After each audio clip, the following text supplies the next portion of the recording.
Friends ఈరోజు video egg versus chicken ఏది ఇష్టం మీకు?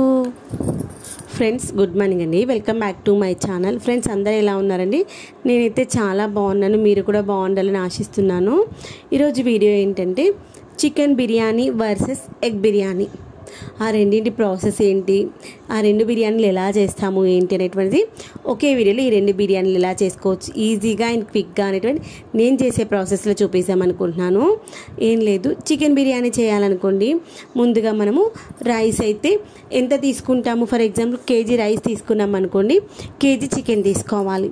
అయితే కేజీ రైస్ని నీట్గా కడిగేసుకుని 2 సార్లు అయితే కొలుచుకొని మనం నీళ్ళైతే మెజర్మెంట్ చేసుకోవాలి. నేనైతే ఒకటికి జనరల్గా 2 పోస్తాం కదా, నేను ఒకటే వాటర్ పోసుకొని దాంట్లో రుచికి తగినంత సాల్ట్ వేసుకొని కొంచెం సాజీరా, కొంచెం లవంగాలు, చెక్క వేసుకొని కొంచెం ఆయిల్ వేసుకొని రైస్ కుక్కర్లో పెట్టేసుకొని స్టవ్ ఆన్ చేసుకుంటాను. అది ఒక గంట సేపు నానిన తర్వాత అక్కడ బియ్యం నానే లోపలికి చికెన్ కూడా మ్యారినేట్ చేసుకుంటాను.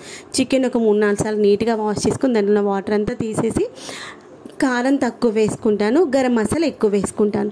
కారం 2 స్పూన్లు తీసుకున్నాను కూడా సగం స్పూన్ గరం మసాలా తీసుకొని, తర్వాత ఉప్పు, తర్వాత వచ్చేసి అల్లం వెల్లిగడ్డ పేస్టు, పెరుగు, పసుపు ఇవన్నీ వేసేసి మంచి కలిపేసుకొని గంట సేపు మ్యారినేట్ చేసుకుని, అక్కడ అన్నం గంట సేపు మ్యారినేట్ అయ్యే లోపల ఇక్కడ చికెన్ కూడా గంట సేపు మ్యారినేట్ అవుతుంది. అక్కడ అన్నం ఆన్ చేశాను అనుకో, రైస్ కుక్కర్ ఆన్ చేసి ఇక్కడ నేను వాటికి కావాల్సిన ఇంగ్రీడియంట్స్ అన్నీ రెడీ చేసి పెట్టేసుకుంటాను. ఉల్లిగడ్డలు ఒక 2 పెద్ద సైజువి పొడుగా కట్ చేసుకుంటాను. పుదీనా పెద్ద కట్ట అంటే ఒక బౌల్ నిండా, పెద్ద బౌల్ నిండా ఎంత పుదీనా, సగం బౌల్ నిండా కొత్తిమీర ఇవన్నీ తీసుకొని నీట్గా వాష్ చేసుకొని కట్ చేసుకొని పక్కన పెట్టేసుకుంటాను. తర్వాత ప్రాసెస్ అనేటువంటి స్టార్ట్ చేస్తాను. ఆ లోపల అన్నం అనేటువంటిది సగం వరకు కుక్ అయిపోతుంది. మనం అప్పుడు స్టార్ట్ చేసుకున్నాం అనుకోండి, ఆ లోపల అన్నం అయిపోతుంది. ఇక్కడ మనకు చికెన్ బిర్యానీకి ఇక్కడ తాలింపు వేసేసుకొని చికెన్ అంటే సగం ఇలా ఉడకడం స్టార్ట్ అవుతూ ఉంటుంది అనమాట. అదే టైంలో నేను ఏం చేస్తాను, చికెన్ బిర్యానీకి చికెన్ గ్రేవీ కర్రీ కూడా చేసుకుంటాను అనమాట. ఓన్లీ బిర్యానీ ప్లెయిన్గా తినాలనిపించదు కదా, దానికోసం చికెన్ కూడా పక్కన పెట్టేసుకుంటాను. ఏంటంటే చికెన్ కర్రీకి కూడా ఇప్పుడు నేను తెచ్చుకున్నప్పుడే 1.5 కేజీ 2 కేజీ చికెన్ తెచ్చుకొని దానిలో కర్రీకి ఎంత కావాలో అంత తీసేసుకొని మ్యారినేట్ చేసుకున్న దాంట్లో మిగిలింది బిర్యానీకి వేసేసుకుంటాను అనమాట. ఆ ప్రాసెస్లో చేసుకుంటాను. అయితే ఇక్కడ నేను ఏంటంటే వెడల్పుగా ఉన్నటువంటి ఇత్తడి గిన్నె తీసుకొని దాంట్లో నెయ్యి, ఆయిల్ 2 క్వాంటిటీ తీసుకొని అది వేడైన తర్వాత ఆల్ స్పైసెస్ వేసుకుంటాను. అంటే లవంగాలు, చెక్క, పట్ట, బిర్యానీ ఆకు, బిర్యానీ పువ్వు వేసి అది వేసాక ఒక 2 నిమిషాలు ఆగి పుదీనా వేసుకుంటాను. తర్వాత ఆనియన్స్ కూడా వేసుకొని ఇవన్నీ మంచి కలర్ వచ్చి కమ్మటి వాసన వచ్చేంత వరకు వేయించుకొని ఫ్రెష్గా దంచుకునేటువంటి అల్లం వెల్లిగడ్డ పేస్ట్ కూడా వేసుకొని అది పచ్చి వాసన పోయిన తర్వాత ఆనియన్స్ కూడా వేగిపోతాయి కదా, ఆ లోపల పసుపు వేసేసుకొని మనం ఆల్రెడీ మ్యారినేట్ చేసుకున్న చికెన్ ఉంది కదా అది కూడా వేసుకొని, మనం ఆల్రెడీ కొత్తిమీర కూడా కడిగేసి పెట్టుకున్నాం కదా, ఆ కొత్తిమీర కూడా కట్ చేసుకొని వేసుకొని చికెన్ని ఒక 20% వరకు కుక్ చేసుకోవాలి. అంటే మనకు ఒక 5 మినిట్స్ అంటే 5 మినిట్స్ ఆ లోపల చికెన్ మంచిగా అంటే దాంట్లో ఉంటే వాటర్ రిలీజ్ అవుతుండొచ్చు. అప్పుడు మనము ఆల్రెడీ అన్నం వండి పెట్టేసుకున్నాక అన్నం కూడా అయిపోయింది కదా, అప్పుడు మూత తీసేసి రైస్ అనేటువంటి లూజ్ చేసుకోవాలన్నమాట. రైస్ లూజ్ చేసేసుకుంటే ఆ లోపల అది ఒక 2 నిమిషాల్లో అయిపోతుంది. ఇటు చికెన్ కర్రీ కూడా అయిపోతుంది. చూసారా, నాకు ఇది నేను వీడియో షూట్ చేసేటప్పటికి నా కోడిపిల్లలు అంత బుజ్జిగా ఉన్నాయి. అవి నాకు మా చిన్నోళ్ళనే ఎప్పుడు నా వెనకాలే తిరుగుతూ ఉంటాయి అనమాట. మా వాడు ఇప్పటికి కూడా అమ్మ కిచెన్లో ఉంటే కిచెన్లోకి వస్తాడు, అమ్మ బెడ్రూమ్లో ఉంటే బెడ్రూమ్లోకి వస్తాడు, బయట బాల్కనీలో నేను వీడియో షూటింగ్ కానీ లేదు అంటే బట్టలు ఎండేసి అక్కడికి వస్తూ ఉంటాయి అనమాట. ఇప్పుడు చూడగానే అది గుర్తొచ్చింది. ఇలా చికెన్ కొంచెం దగ్గర పడిన తర్వాత చూసారా, ఇలా ముక్కను బయటకు సపరేట్ అవుతుంది. అప్పుడు నేను ఏం చేస్తాను అంటే ఆల్రెడీ అన్నం వండి పెట్టేసుకున్నాం కదా, దీన్ని లూజ్ చేసేసుకుంటాను. ఇలా లూజ్ చేసేసుకుంటే ఇక్కడ మనకు అన్నం అంటే మెత్తగా కాదు, మనం 1కి 2 పోస్తే అన్నం కరెక్ట్ అవుతుంది. కానీ ఇక్కడ నేను 1కి 1 పోసా. అన్నం అంటే 50 to 60% అవుతుంది. జనరల్గా మనము అన్నంలో కొంచెం వాటర్ తక్కువ పోసిన పలుకు అవుతుంది కదా, కానీ బిర్యానీకి వండిన రోజు ఎందుకు అలా కాదు, ఇలా అయినా తినేసేయచ్చు అనిపిస్తే అలా అవుతుంది, ఎందుకో తెలియదు. మంచిగా ఈ యొక్క రైస్ పైన ఆ యొక్క చికెన్ పైన రైస్ వేసేసి పైనుండి కొత్తిమీర, పుదీనా వేసి ఒక్కోసారి ఏం చేస్తానంటే ఫుడ్ కలర్ కోసము పసుపు ఉంటుంది కదా, పసుపును మనం వేడి చేసి చల్లార్చిన పాలలో కలిపేసి అదే రైస్లో అక్కడక్కడ హోల్స్ చేసేసి పోసేసి దానిపైన మూత పెట్టి దానిపై దమ్ కోసం ఒక 2 గిన్నెల బాగా వాటర్ పోసి పెట్టేసి అప్పుడు మంచిగా ఇలా చేయడం వల్ల మనకు 10 అంటే 10 నిమిషాలు కుక్ అయిపోతుంది. ఎందుకంటే చికెన్ మనం ఒక 20% వరకు కుక్ చేసాం కాబట్టి.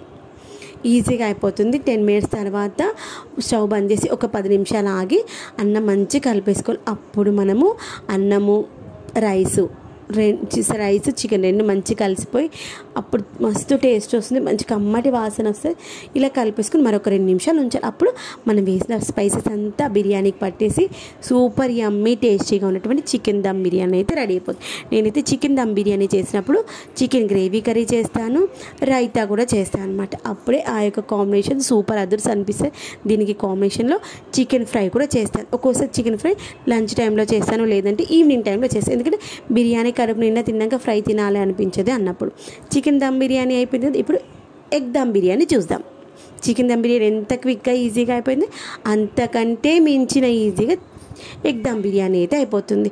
నాకైతే chicken dum biryani chicken curry రెండు ఎనీ టైం అయిపోయి, నాకైతే దమ్ బిర్యానీ చేసిన కర్రీ చేసిన డిఫరెన్స్ ఏమనిపోయి రెండు ఒకేసారి అయిపోతే ఈజీగా అయిపోతుంది. ఇప్పుడైతే మనము ఎగ్ దమ్ బిర్యానీ చేసుకోవడం కోసము ఇక్కడ కూడా ఏంటంటే అన్నాన్ని ముందుగా వండేసి పెట్టుకోవాలి. అన్నం ఏంటంటే అక్కడ మనము చికెన్ దమ్ బిర్యానీలో అయితేనేమో ఒకటికి ఒకటే పోసుకున్నాం కదా, ఇక్కడ ఎగ్ దమ్ బిర్యానీలో మాత్రం మనం రెగ్యులర్ ఒకటికి 2 పోస్తాం కదా, రెండింటికంటే కొంచెం తక్కువ పోసుకో. అప్పుడు అన్నం మంచిగా పలుకుగా మంచి విడివిడిగా వస్తుంది. అందుకోసం అని అన్నం ఉడికేటప్పుడు కొంచెం సాల్ట్ వేసుకొని కొంచెం ఆయిల్ వేసుకొని అన్నం ఉడికించుకోవాలి.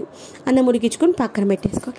ఎగ్స్ కూడా ఉడకపెట్టేసుకోవాలి. మనకి ఎన్ని కావాలో ఎగ్స్ అన్నీ ఉడకపెట్టేసుకొని పొట్టు తీసేసుకొని పెట్టుకోవాలి. అక్కడ ఎగ్స్ కూడా ఉడికిపోయి అన్నం కూడా ఉడికిపోయింది. ఇప్పుడు ఎగ్ దమ్ బిర్యానీ చేసుకోవడం ఈజీ. అవి రెండు అయ్యే లోపల మనం ఆనియన్స్ కట్ చేసుకొని కొత్తిమీర పుదీనా ఇవన్నీ కట్ చేసి పెట్టుకున్నాం అనుకోండి, 10 నిమిషాల్లో ఎగ్ దమ్ బిర్యానీ అయిపోతుంది. నేనైతే అఖిల్ని స్కూల్కి వెళ్ళి తీసుకొచ్చిన తర్వాత మాత్రమే చేశాను. ఏంటంటే 10 నిమిషాల్లో అయిపోతుంది. ఎప్పుడో చేసి పెడితే బిర్యానీలు నాకైతే చల్లగా అయితే అస్సలు ఇష్టం అనమాట. వేడి ఇలా పొయ్యి మీకెళ్ళి దించామా అందరం కూర్చొని తినేసామా అయిపోయింది, అలా ఉంటేనే ఇష్టం అనమాట. ఎప్పుడో చేసి పెట్టేసుకొని ఆ చల్ల ఆరిపోయిన తర్వాత తినడం ఇష్టం ఉండదు. అందుకోసం అనమాట ఇక్కడ మనము వెడల్పుగా ఉన్నట్టు చికెన్ దమ్ బిర్యానీకి ఏది వాడడానికి అదే ఇత్తడిగిన పెద్దది వాడ, దాంట్లో మస్తు వస్తుంది. నాకైతే బిర్యానీకి అలాంటివి తెచ్చుకోవాలనిపించింది. ఫైనల్గా అయితే నా కోరిక నెరవేరింది. ఇక్కడ కూడా మనము ఆయిల్ కొంచెం నెయ్యి కొంచెం వేసేసుకొని ఎగ్స్ని మనం మంచిగా రోస్ట్ చేసుకోవాలి. ఎగ్స్ మంచిగా రోస్ట్ అయిన తర్వాత అన్ని వైపులో రోస్ట్ అయిన తర్వాత కొంచెం సాల్ట్ కొంచెం కారము పసుపు వేసి 1 నిమిషం రోస్ట్ చేయాలి. అప్పుడు మనకి అవి మంచిగా కారం ఉప్పు పట్టేసి బాగుంటుంది. ఎగ్స్ వేసినప్పుడు ఆయిల్లో చాకుతో గీట్లు పెట్టుకొని వేయాలి, లేదంటే ఎగ్స్ టప్ అని చిట్టేస్తాయి. ఆ ఎగ్స్ పక్కన పెట్టేసుకొని తర్వాత అదే ఆయిల్లో ఆల్ స్పైసెస్ వేసుకొని పుదీనా వేసుకొని ఆనియన్స్ వేసి అది మంచిగా వేగిన తర్వాత అల్లం వెల్లిగడ్డ పేస్ట్ పసుపు వేసి తర్వాత మనం కట్ చేసి పెట్టుకున్న టమాటా ఇవి కూడా వేసేసి టమాటా ఆనియన్స్ రెండు కూడా మంచిగా దగ్గర పడి ఉడికినట్టుగా ఉండాలి. టమాటా కర్రీ చేసేలా దగ్గర పడి ఉడుకుతుంది. అలా ఇంతవరకు మంచిగా కలుపుతూ దగ్గర పడిన తర్వాత అప్పుడు మనం కొంచెం పెరుగు వేసి మరొక 2 నిమిషాలు మంచిగా ఆ యొక్క ఆనియన్స్ టమాటా మంచిగా స్మాష్ అయ్యేలాగా పేస్ట్ లాగా చేసేసుకోవాలి. తర్వాత మనం అన్నం వండి పెట్టేసుకున్నాం కదా, ఆ యొక్క అన్నం కూడా వేసేసి అన్నం వేసే కంటే ముందు ఈ యొక్క గ్రేవీలో మనం రోస్ట్ చేసి పెట్టుకున్న ఎగ్స్ ఉన్నాయి కదా, ఎగ్స్ వేసి 2 నిమిషాలు మూత పెట్టుకుంటే ఆ యొక్క స్పైసెస్ అంతా ఎగ్లోకి వెళ్ళి ఎగ్ తిన్నప్పుడు కమ్మటి వాసన ఎగ్ దమ్ బిర్యానీ స్మెల్ వస్తుంది. తర్వాత మనం దానిపై నుండి అన్నం వేసేసుకొని మరొక 2 నిమిషాలు మూత పెట్టుకొని తర్వాత కలిపేసుకోవాలన్నమాట. ఇప్పుడు మనకి కలిపేసాక మరొక 2 నిమిషాలు ఉంచేసి స్టవ్ బంద్ చేసుకొని వేడిగా ఎగ్ దమ్ బిర్యానీ విత్ రైతా తిన్నామనుకోండి సూపర్. అది దీనికైతే ఇంకా సైడ్ డిష్ కూడా అవసరం లేదు. ఈ యొక్క ఎగ్ దమ్ బిర్యానీ చేసినప్పుడు రైతా చేస్తాను. ఆ రోజు పప్పుచారు కూడా ఉందన్నమాట. ఒకవేళ కావాలనుకుంటే పప్పుచారుతో తినొచ్చు అనేసి పప్పుచారుతో తినేసాం. మీలో ఎంతమందికి ఎగ్ దమ్ బిర్యానీ ఇష్టం? మీరు ఇలానే చేస్తారా? అయితే కమెంట్ సెక్షన్లో చెప్పడం మర్చిపోదు. ఈజీ అండ్ క్విక్ ప్రాసెస్ కదా. నేనైతే ఏదైనా వంట చేస్తే క్విక్గా అయిపోయేటువంటి ప్రాసెస్ ఎంచుకుంటాను. తర్వాత టేస్టీగా ఉండాలి, అంతే కదా. మనం ఎంత చేసినా కడుపు కోసమే కదా, ఏమంటారు? అవునా కదా? Okay friends, bye. మరొక మంచి వీడియోతో మళ్ళీ కలుస్తాం. ప్లీజ్ మీకు నచ్చినట్లయితే లైక్ చేయండి, షేర్ చేయండి. సబ్స్క్రైబ్ చేయకుండా చూస్తున్నారా?